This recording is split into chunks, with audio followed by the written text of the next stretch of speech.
Get ready to get started here. Good morning! There we go. Okay. We want to go ahead and get started with County Government Day this morning. First, I want to thank all the agencies that are here participating. We have over 12 agencies and all of our county staff that is assisting this morning. We couldn't do this without all of your hard work, so we appreciate that. Our theme this morning is Counties Moving America Forward, the Keys to Transportation and Infrastructure. This morning we're on a rain schedule. The activities we have planned today are for all students to participate in the commission meeting and work session. Any eligible students will be able to register to vote with the Board of Registrars. We'll have a booth tour of all of the agencies that are participating. We'll have talks from the County Highway Department and a demonstration from the Special Operations Unit, and then we'll finish with lunch. I'd like to introduce our chairman, David Bowen. Thank you. I'd like to thank everybody for coming out today. This is our 12th year of hosting County Government Day in Elmore County, and we're really happy that y'all were able to come today and participate. The activities today kind of got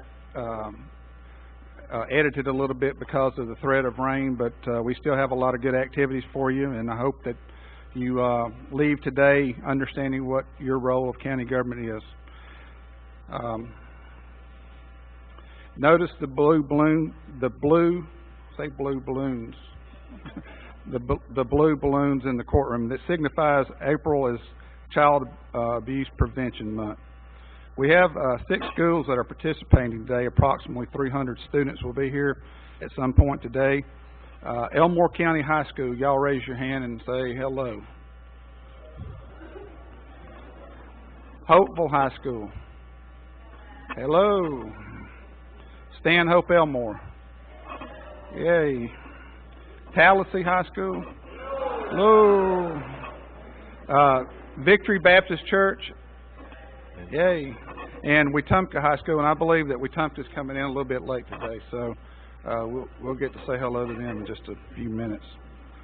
Right now, I'd like to introduce our commissioners today. Representing District 1, which is the Deatsville, Eclectic, and Titus area, is Commissioner Mark Rachel, and Commissioner Rachel could not be here today. He had to work, but he asked me to say hello, and he appreciates everybody being here today. Representing Eclectic in the Tallahassee area, District 2, is Commissioner James Trey Taylor. Do I need to speak, or are we just going to introduce? Just say hello. Hello. Hello. All right, representing District 4, which is the Millbrook and Elmore area, is Commissioner Joe Falk. Hello. And representing District 5, which includes Casada, Millbrook, Tallahassee, and Wetumpka, is Commissioner Stephanie Daniel Smoke. Welcome and good morning. And my name is David Bowen, and I represent District 3, which is the Wetumpka and the Redland area. Next, I'd like to introduce our elected officials that are here today. Judge Sibley Reynolds could not be here today. He had court, but he is one of the circuit judges. District Judge Patrick Pinkston. District Judge Glenn Goggins. Dr. Andre Harrison could not be here today, and Dr. Susan DeBose is here today representing the Elmore County Board of Education. Our circuit clerk, which is Brian Justice. Sheriff Bill Franklin. The county coroner Brad Lineville. Revenue Commissioner Lee Macon. Probate Judge John Enslin. And we're especially honored today to have a statewide elected official, our Secretary of State, John Merrill. He's here with the Board of Registrars. And Judge John Bush is here also. Where's Judge Bush? He was able to clear his schedule. He was not going to be here today, but he did a good job.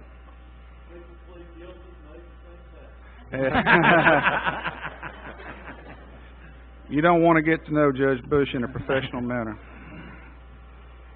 All right, Secretary of State John Merrill, I would like to see if he'd like to say a couple of words about voter registration. Secretary.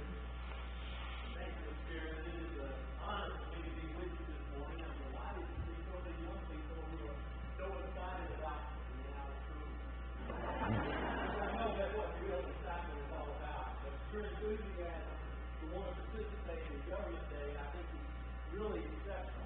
There's not a lot of counties in Alabama that put together a program like we're experiencing today. And the fact that you have invested your time and your energy and your talent, and the fact that your teachers and your administrators have seen the benefits for your participation means a great deal to you.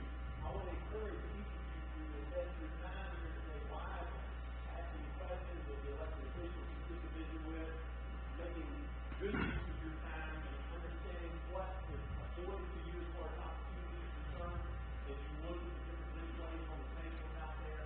And primarily in the area of civic participation, there is no greater way to participate than by in voice service.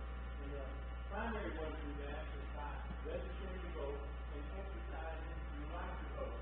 Now, if you're 18 years old, you haven't had the opportunity to go register yet, you may be afforded that privilege today. The Board of Registrars is here.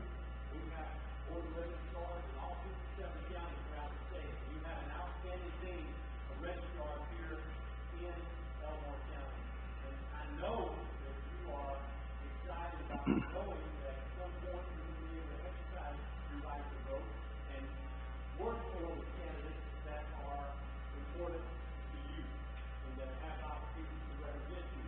And I can assure you that each one of the people that are here, that are all serving in elected office, won't be getting your support because they want to retain the position and carry them just like I do.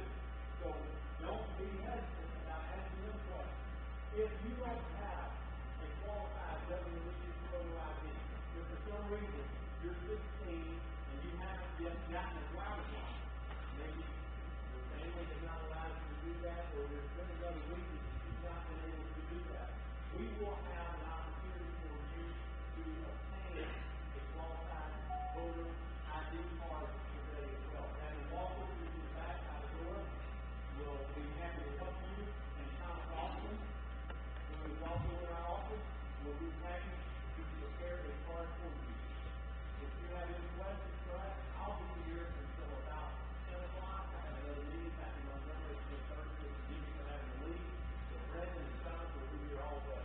Thank you so much for allowing me to be a part of this. I look forward to interacting with you some today, hopefully, and anytime that you need us. We'll have a brochure for you and our contact information, and I'm always available. Thank you, Mr. Chairman. Thank you.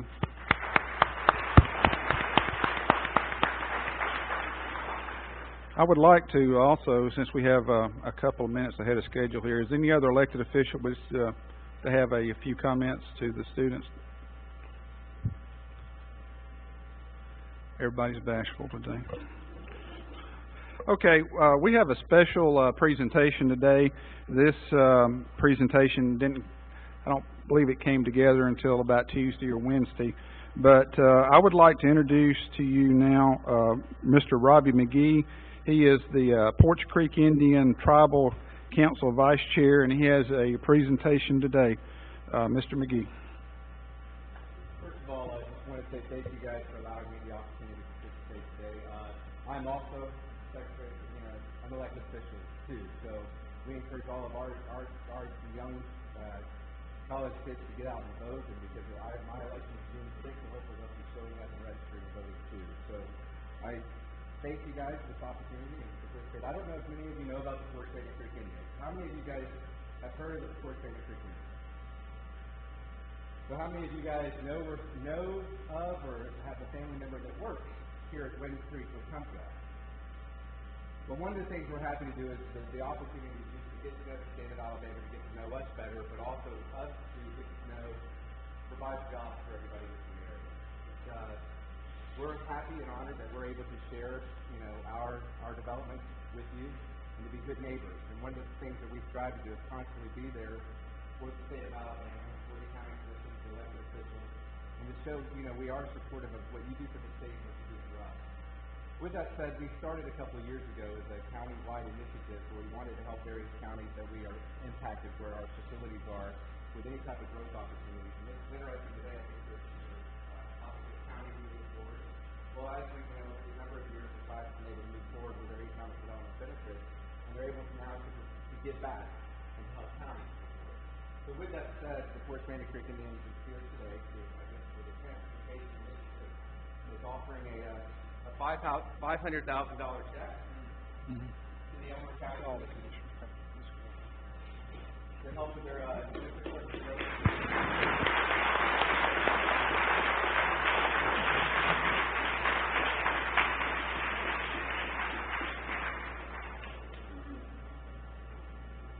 You know, this is something that we hope that'll be a multi-year project. I know that these guys have a lot in store for the county and the road system here, and it's going to be a great show.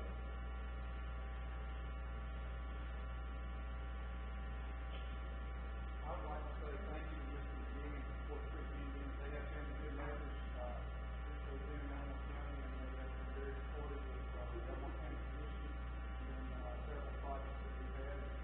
They had a full part of our emergency operations under construction now, and they quickly become one of the largest supporters in the county on the health facility. So we really thank you, and we thank your support. Look forward to your continued support.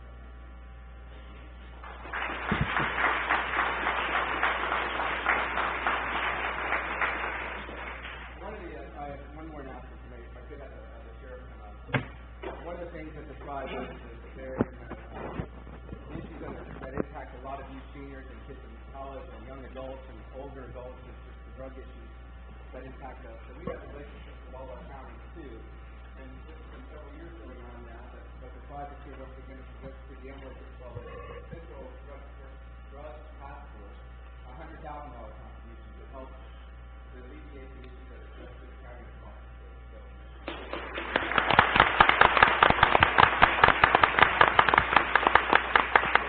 have a great day. Enjoy it. Learn about better. If you ever want to, come down to the reservation. We have a beautiful museum, and if you want to come and tell a story anytime you like, the teachers here at Bristol. And then we have a 2-day powwow Thursday, Friday, or Thanksgiving. That will get about 15,000 to 20,000 people through the state. That is fans, so you're welcome to participate. Thank you.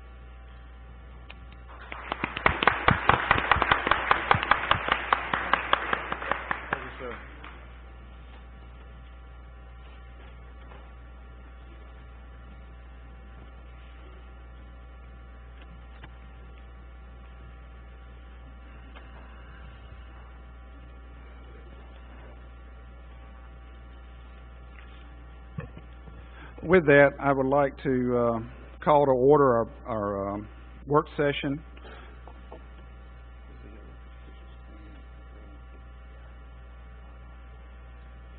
If any of our elected officials would like to sit in the audience or be dismissed now, we're going to start our work session.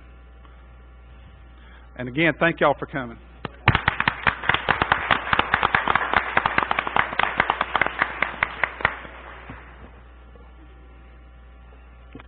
I'd like to call this meeting to order. Our first order of business is Judge Patrick Pinkston has a presentation of a proclamation, the County Extension Department of Human Resources for Child Abuse Prevention Month. Judge Pinkston. Thank you, Chairman Bowen. As some of you know,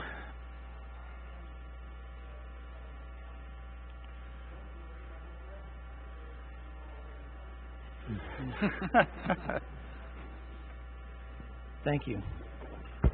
Can you hear me okay? As juvenile judge, I also sit on cases that deal with children's issues. Those are called dependency cases. So the topic of child abuse prevention is near and dear to my heart, and it's an issue, that being child abuse, is something that I deal with, unfortunately, more than I would like. We have some really important people and agencies here today that work extraordinarily hard and diligently in the arena of child abuse prevention. And I'd like these folks to stand, if they would please, as I recognize them. We have folks here today, if I may, Mr. Chairman, from the Elmore County Extension Office. If you folks would stand up. They do all types of training for parents and other programs. Let's give them a round of applause for the work they do. We have representatives here today from the Alabama Department of Child Abuse Prevention as well. Thank you. The Alabama Parent Education Center. Here they are. and also members from the Elmore County Department of Human Resources.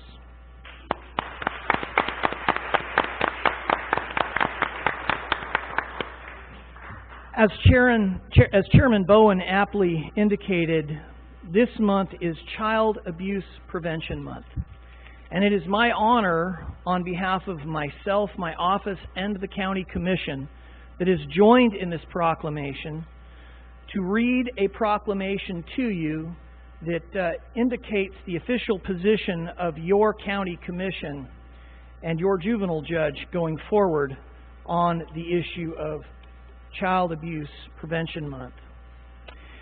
Whereas preventing child abuse and neglect is a community challenge that requires the involvement of people throughout the community, and whereas child maltreatment often occurs when people find themselves in stressful situations without sufficient community resources and they do not know how to adequately cope. And whereas the majority of child abuse cases stem from situations and conditions that are preventable in an engaged and supportive community. And whereas child abuse and neglect can be reduced by making sure each family has the support needed to raise children in a healthy environment.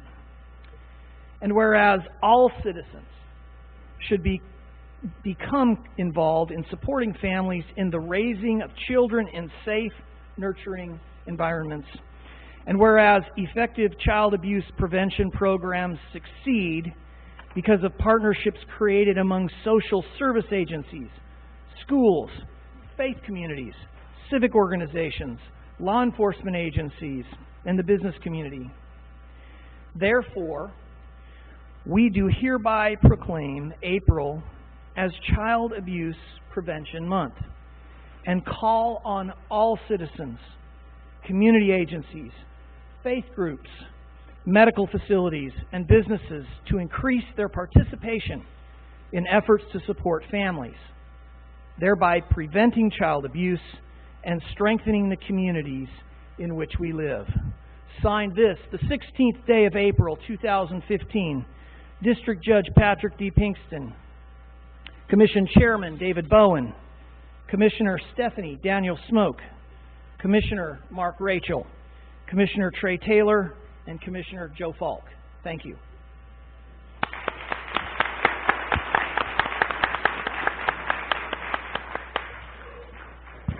Thank you, Judge Pinkston. Next, before we get into our agenda, we have a special message. The county commissions across this country have formed an organization. It's called the National Association of Counties, and the president of that association has taped a short message for everybody for County Government Day. Now, he couldn't be here because he's from Hawaii, and that would have been kind of a long road trip for him. But he has taped a special message, and I'd like to play that now.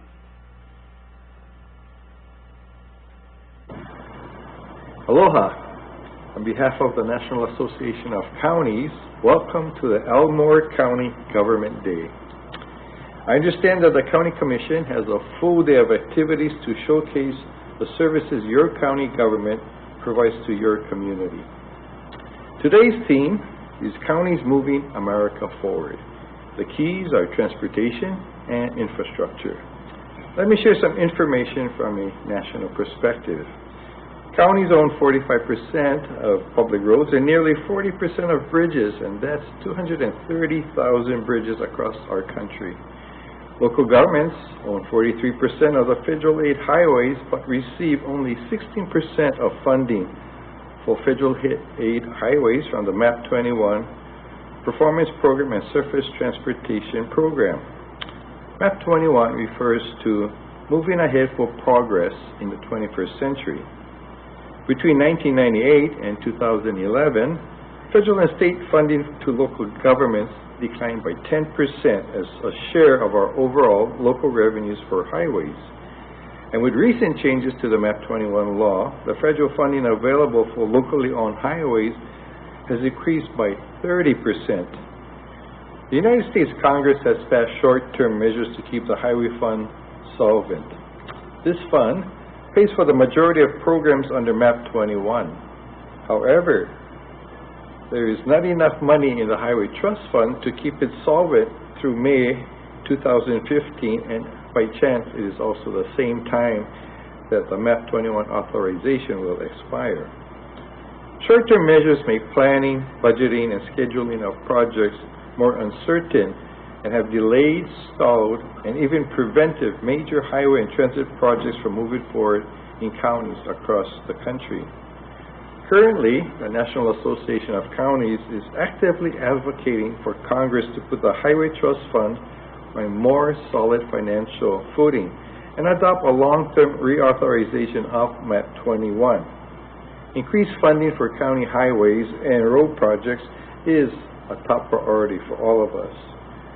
Your county commission hosts may have more to say on this subject later, but I would like to thank the Elmore County Commission for helping NACO communicate the vital role that counties play in the lives of our citizens. Chairman Bowen, Commissioner Regal, Commissioner Taylor, Commissioner Falk, and Commissioner Daniel Smoke, I appreciate your sincere efforts in giving county a voice and opportunity you have provided to those high school seniors to learn more about their local government. I also want to thank you for lending me your key staff member, County Engineer Richie Beyer, to serve as one of my key leadership people on NACO's Transportation Steering Committee's team. All of these activities show that the Elmore County Commission is truly dedicated to pursuing what is best for the citizens of Elmore County. Thank you again for this opportunity, and please enjoy your local government day. Aloha.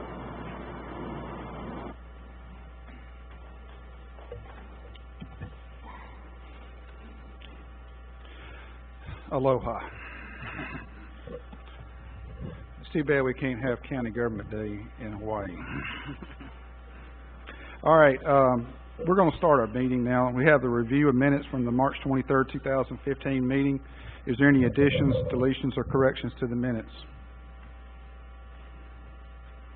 Hearing none. The review of memorandum of warrants for a period of March 19, 2015 through April 10, 2015. Ms. McDuffie.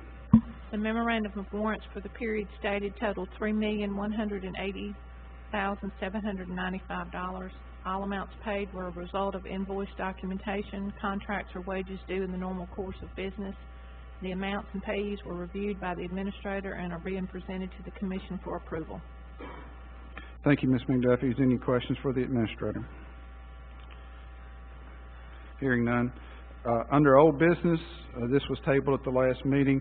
Discussed the Cosby Drinker Group LLC contract renewal. The contract is the same contract as it was last year, and it's my understanding that that money was budgeted for this contract for this fiscal year. Is that correct, Ms. Yes, McDuffie? sir. Yes, it was budgeted for this year. Is there any questions? Next, consider amending the definition of immediate family member to include step-parents, step-grandparents, step-children, step-grandchildren, step-brothers, and step-sisters in the section 1.21, nepotism, 11.6.4, use of sick leave, and 11.7.3, bereavement of the Elmore County Employee Policy and Procedure Manual dated May 2001. Ms. McDuffie, did you have an addendum or some additional information about this? Yes, I did. On nepotism and bereavement, the original policy and procedure included grandchildren. However, the use of sick leave did not include grandchildren. So I would recommend not approving the use of sick and annual leave for grandchildren and step-grandchildren, and reposting that for another 10 days, stating that it will be only used for all the other categories other than step-grandchildren and grandchildren. Okay, any questions for the administrator? Mr. Chairman, I do have a question. Regarding the addition of the step parents to this, how do you suppose that we're going to be able to effectively manage this? I want to know how much addition would that cost, because I know we pay, if I'm not mistaken, the county pays for bereavement 3 days, and coupled with that, I'm concerned that when we add the steps to this, when do you stop it? Like, would they still be able to take, because most people that have step parents may also still have living parents. That's correct. So are they taking bereaved leave for the living parents, that they have some relationship in addition to the long line of steps? Because essentially you have a potential to have 2 families here. That's correct. What you're doing is you're broadening the number of people that, upon a death, you will be paying 3 days of bereavement. So yes, it will cost the county. It'll just expand the number of people that they can take the 3 days of bereavement for. Okay, which would be an additional cost to the county? Yes. Yes. Thank you, Ms. McDuffie. Do we have any idea of how many requests have been made for bereavement time for step parents or step? Only one has been requested since the 10-day posting has come out, and since it was not approved by the commission as policy, she was denied, and I believe it was her step-grandfather, I believe. Okay. All right, is there any other comments or questions? Yes, Mr. Chairman. In my practical personal experience, it's been my experience, particularly when you're dealing with a stepfather or stepmother that passes away or a stepchild, that there's really more time required in preparing for the services and those type things. We have a personal situation with my daughter who is in the 8th grade, and she unfortunately has a friend who lost his father last week. And it is that type of situation, and it really took about 5 days for the preparation for the planning of his funeral, just because of the insertion of the step-parents and the step-children. So I do know that is an additional cost, but because we are limited, and I agree with Ms. McDuffie that we should limit it to the ones of which she's described and not go to the step-grandparents, I think within the qualifications that she's described, that we should support this. Thank you, Commissioner Falk. Is there any other comments? The only additional comment I would have, I really don't have a problem not supporting it, but I do have a major concern in how we would manage this. Because you look at if you have 2 step-parents, so you have a stepmom and a stepdad, you have a biological mom and a biological dad, and then you have siblings running on both sides, the step and the biological. I would just like to have some additional information on how the county has truly thought about this and put forth some effort on how to manage it. Not just from a financial standpoint, but from a transparency standpoint as well. So I, Mr. Chairman, would like for there to be some type of plan implemented prior to having to adopt this, on where we could truly know that we're managing this. Because I think we're going to get into a situation. I have biological parents and I have a stepdad, and my stepdad has about 8 or 9 siblings. So as they all fall off, you know, am I going to be off with pay to go to all of their funerals or so on and so forth? Step grandparents on both sides, step aunts on both sides. So I would just like to know, I would like a little bit more information on how the county is prepared to effectively manage this. I don't think it's a bad idea, but I'm not prepared personally to vote on it without having a better idea for management. Thank you. And I would like to point out that not only does this include the employee, but it also includes the all the designations for the employee's spouse also. So it could grow quite large. Thank you. Any other comments? I have one. Is there any way that we can verify these people as grandparents and grandchildren? I mean, because that's the ultimate question, I think, here. Other than having the employee, you know, fill out paperwork and verifying it, and, you know, we would just have to go with their word, or I guess that we could I'm not sure just what we could do, Well, other than their word. I think my understanding is today we're not voting to accept this. We're gonna vote to change and repost for 10 days. And I'd like if the administrator along with our personnel person, get together and try to come up with some type of solution on how this could be implemented with the thought of transparency and being able to verify this information. There may or may not be a suitable way, but I'm sure that this question has been asked and answered before in other counties or in some other areas that maybe we can look at. But if you could do that. But right now we're just reposting it, removing the step grandchildren. Is that correct? That's right. Yes. All right, any other comments? Next, Revenue Commissioner Lee Macon, SDS Dream Maps Online License Agreement. Commissioner Macon. Thank you, Commissioners, for allowing me to present this today. SDS Dream Maps is a company that we deal with now. They're also a company we've dealt with in the past in a very similar manner that we're looking at right now. They were the company that we used for eMaps Online, and we're actually just replacing the company that we're using right now, which is going to be Flagship. That contract runs out October 1.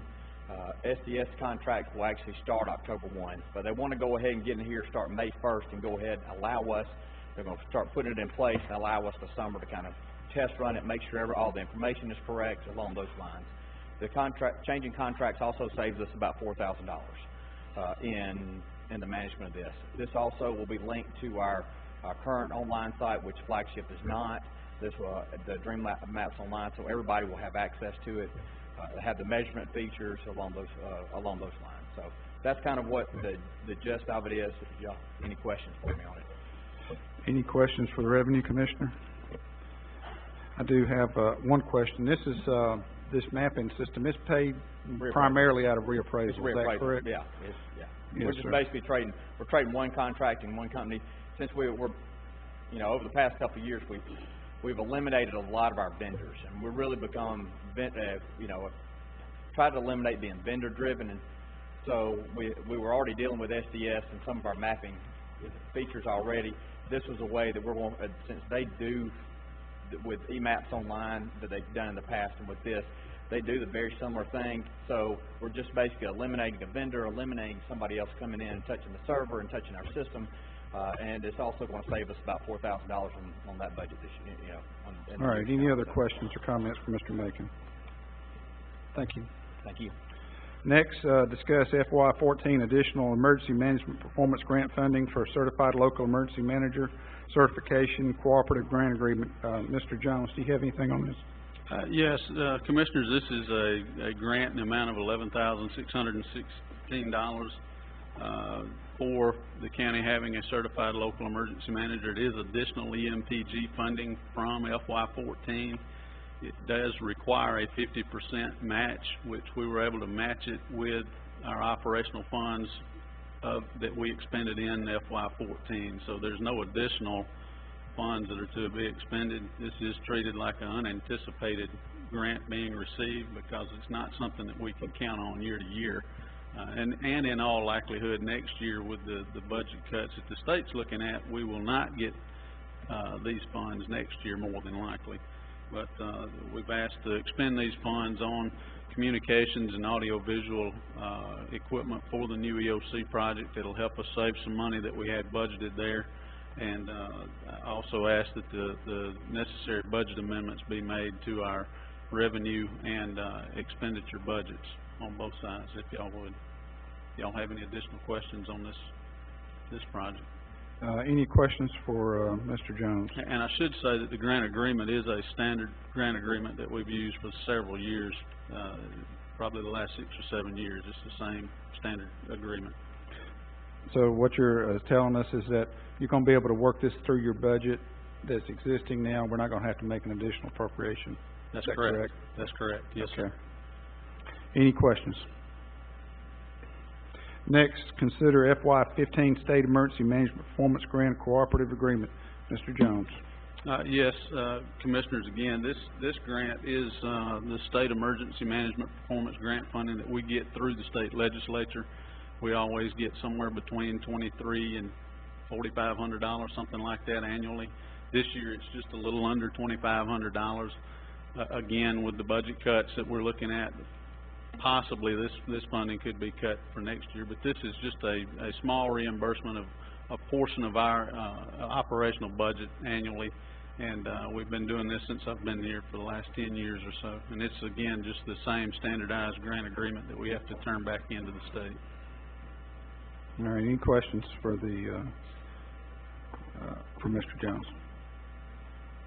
Next, discuss a joint check agreement for the EOC project. Mr. Sheehan, do you have any comments on this?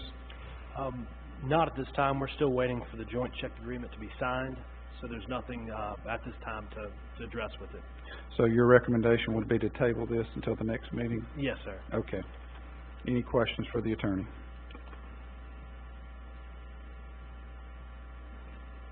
All right, next, consider revised petition for reimbursement of excess funds from tax sale of real property by Cobblestone Learning Center, LLC. Mr. Sheehan, do you have any comments on this? Cobblestone Learning Center, LLC was the owner at the time of the tax sale, and so we believe that they're the proper party to be paid, and we believe that it should be paid directly to them. So your opinion is to approve this reimbursement? Yes, sir. Okay. Any questions for the attorney? Next, consider a Facebook page. I believe Commissioner Taylor asked for this to be put back on here. Well, I asked the last time that we had this commission meeting, Chairman, you know, there were some questions out there that we had about the Facebook page. I wanted to open this up to the commission, commissioners here so they can ask questions about it. At that time, I thought that we were going to have a comment page on it and stuff like that. I don't know, I think Kim and Ms. Grace is going to be in charge of that. If y'all can kind of give us an overview of what we're going to get out of this Facebook page and tell us about it so that we could possibly vote on it. And if any of the commissioners have questions, maybe y'all can ask them for us. Okay, it's my understanding that the Facebook page will be informational only. Comments will not be able to be posted. That people can look at the Facebook page to see road closings, meetings, that type of thing, informational. So it's going to be more informative, more than a comment back and forth type page. More for the county just to push out information. And then also with the EMA, during any emergency with EMA, we will guide them to their Facebook page where the information will be more detailed on the EMA portion. We can guide other Facebook websites on our Facebook page for probate judge or any of the other offices in the county also. So, but it'll be a no comment type informative Facebook page. Okay, so I have a question. So basically it's just going to be another resource page for us? Yes. To get information to the public? That's right. Okay, thank you. Mr. Chairman, then who do we direct? What kind of policy do we have, or what information is going to go forth? I've looked at, since this has come up, several municipalities in different counties. Some of them still have Merry Christmas on their Facebook page. And we just passed Easter. So what are the policies in place? I'll tell you, we don't have any policy. We don't have policy. The questions I've asked, someone has said, well, I think she's going to do this and I think she's going to do that. I think the information that you give to the public is so delicate that we need extreme policies on who's going to be in charge of the Facebook page, exactly what information is going to go out, and when, and under what circumstances. Thank you, Mr. Chairman. Thank you, Commissioner Falk. Any additional comments? No, I have no more comments. Okay. Thank you. All right, next, the consent docket. There's a travel memorandum on it. There's no other items on the consent docket this week. Next, reports to the Commission. County Administrator Grace McDuffie. I would like to welcome all the seniors in the county to the Commission meeting this morning and I would also like to thank Crosby Drinkard for sponsoring the meal today. I just want to let the seniors know that as you go into looking into your future and go into college this fall, I do have a degree in accounting, and a lot of people think accounting is tax work, but there are so many other areas that you can work in accounting, which is governmental is one of them, as well as auditing and various other areas of accounting other than CPA work. So if you're interested in a lot of detailed numbers, I think you should consider going into the accounting field. And I received my degree more than just a few years ago from Auburn University, so War Eagle. Thank you, Ms. McDuffie. Any questions for the administrator? Next, our Highway Department, our County Engineer, Mr. Richie Byer. Mr. Chairman, Commissioners, just got 2 items for you, just for informational purposes more than anything. You should have a flyer in front of you about our free countywide Shred Day event that's planned for Saturday, May 16th. This is an annual event we've been having. Same vendor will do this event this year. It'll actually be from 8 to 12. In talking to the vendor, that's when we had the prime use. I think we used to go to 1 o'clock, but the business fell off extremely from the 12 to 1 hour. So we're actually saving a little money by going just 8 to 12 and hitting our prime time. The other item you have in front of you is a transportation safety issues worksheet. We circulated this through EMA and the volunteer firefighters and the Sheriff's Department several weeks ago, and we just wanted to circle back and see if there's anything in the RPO area, the Rural Planning Organization area, that any of the commissioners have been getting calls about that maybe haven't been relayed on to myself or my staff. So I think we're in pretty good shape. We don't really have any major things out in the rural areas that we don't already know about and aren't working on, but it doesn't hurt to get some additional input, and that was the purpose of going out with the volunteer firefighters, the first responders. So, and I too welcome the students. You have the unfortunate pleasure that I'm gonna be between you and lunch today. You have to listen to me talk about the Highway Department engineering, so you'll get a good 15 minutes of me here in a little while. So thank you and welcome. Thank you, Mr. Byer. Any questions for the engineer? Next, our Emergency Management Agency Director, Mr. Eric Jones. Commissioners, just briefly, I wanted to mention the Emergency Operations Center project and how progress is moving forward on the building project. For those of you in the audience today, the County Commission is building a new facility. It's being called the Elmore County Emergency Operations Center facility. It will house the Sheriff's Dispatch Office, the Emergency Operations Center for the county, and in our office, the Emergency Management Agency, as well as the 911 Administrative Office. Right now, the building project is moving forward. We have a lot of work inside the building going on right now. A lot of the electrical work is being finished up at this point. The electrical contractor is awaiting the power company to energize the transformer to be able to energize the building, but they are continuing to work on the electrical needs throughout the building. The interior work has started. A lot of the ceiling grid has begun to be installed, and a lot of the areas where there were recessed flooring areas, that flooring system has been installed. It's I'd say probably about 90% complete. They have to come back and put the carpet tiles down, and they have some additional trim they've got to do with that. But it's really coming together well in those areas.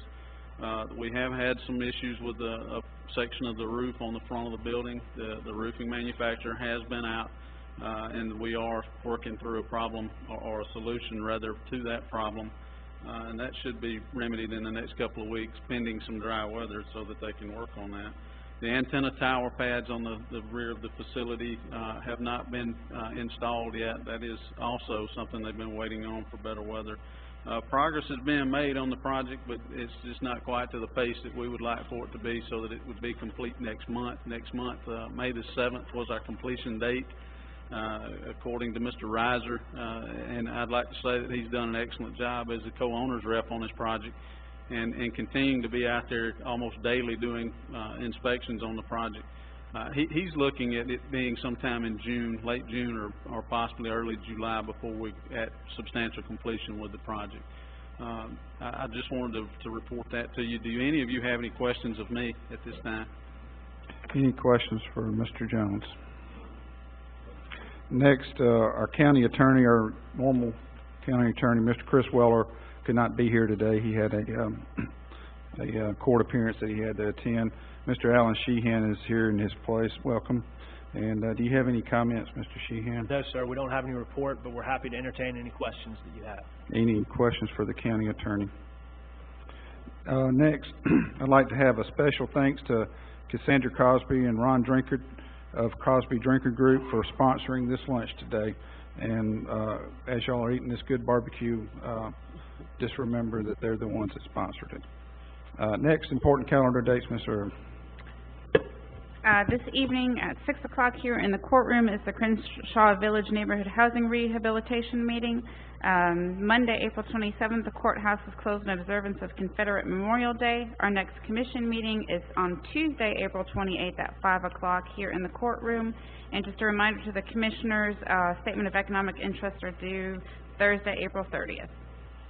Thank you, Mr. Erb. And usually at this time, the commissioners have comments to the commission, to the public, but as Wetumpka's not here, we're going to get them in here, and then during the regular business meeting, we'll have those comments at the end. So I'm going to dismiss the work session, and we'll wait for Wetumpka to get here to start a business meeting.